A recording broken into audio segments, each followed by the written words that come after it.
Jordan Neely NYC subway chokehold death sparks outcry. Advocates demand justice and better mental health services.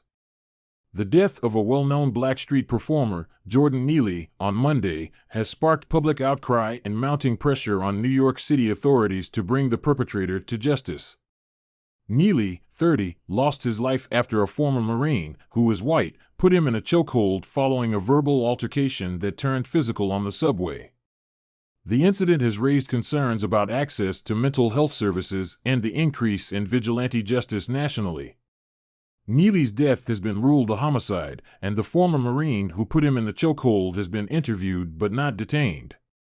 Hundreds of people protested his death on Wednesday in New York City, demanding justice for Neely and better mental health services for vulnerable individuals. Conflict about access to mental health services and vigilante justice. The death of Jordan Neely has once again raised the issue of access to mental health services and the rise of vigilante justice in the United States.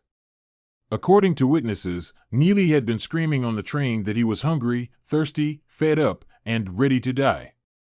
Advocates say that individuals like Neely, who are unhoused and suffering from mental health issues, are often treated as disposable or unworthy of society's protections. Rashad Robinson, president of the online-focused civil rights group Color of Change, expressed concern that authorities believe Americans will quickly excuse Neely's death. The U.S. has a culture that worships both police and vigilantes and believes the ends almost always justify the means, Robinson said. The fact that black people don't just have to worry about being strangled by police, but by regular citizens feeling empowered and supported by elected officials, highlights a deeper problem in the country's thinking, Robinson added. Calls for better mental health services. In response to Neely's death, Democratic New York Congresswoman Alexandria Ocasio-Cortez criticized the official response, saying Neely's death was murder.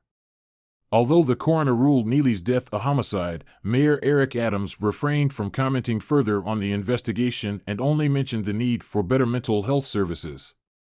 Adams, a former New York City police officer, has been vocal about the importance of mental health services in addressing crime rates in the city.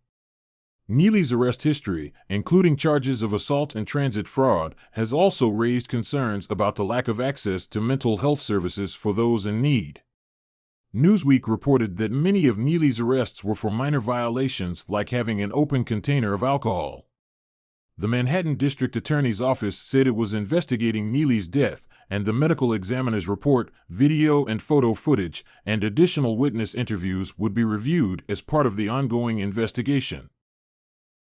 Remembering 1984 subway shooting. For many longtime New Yorkers, Neely's death sparked memories of the 1984 subway shooting of 4 black teenagers by Bernhard Goetz.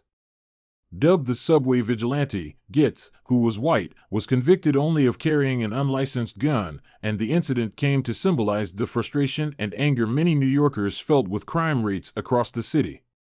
The Reverend Al Sharpton, who fought the Bernhard Goetz case 30 years ago, has demanded Neely's death be investigated as either manslaughter or murder. Sharpton emphasized that vigilantism cannot be tolerated in the city and that Neely's death is a solemn and serious matter. Conclusion. Jordan Neely's death on the subway has reignited conversations about access to mental health services and the rise of vigilante justice in the United States.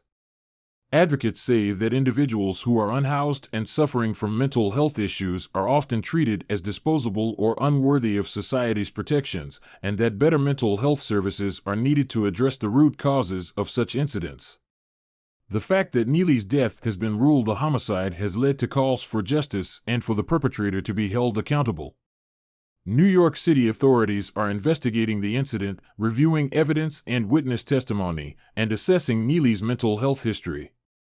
Neely's death also comes at a time when the country is grappling with issues of police reform and the Black Lives Matter movement. With the 3-year anniversary of the death of George Floyd in Minneapolis approaching this month, advocates say that little has changed and that there is still much work to be done to address systemic racism and promote social justice. As the investigation into Neely's death continues, advocates are calling on elected officials to prioritize mental health services and to work towards addressing the root causes of incidents like these. With mounting pressure on New York City authorities to bring justice for Neely and improve access to mental health services, the conversation about vigilante justice and social justice in the United States is far from over.